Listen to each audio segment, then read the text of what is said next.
আমি আমার বেবিদেরকে প্রচুর পরিমাণে ভেজিটেবল খাওয়ানোর ট্রাই করি, কারণ ভেজিটেবল স্বাস্থ্য ভালো রাখতে অত্যন্ত গুরুত্বপূর্ণ ভূমিকা পালন করে।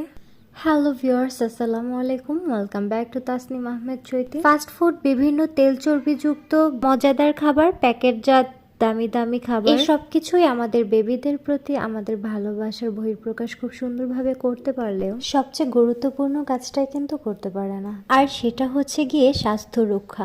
আর তাই ভালোবেসে বেবিদের ভেজিটেবল খাওয়াই ফাস্ট ফুডের পরিবর্তে।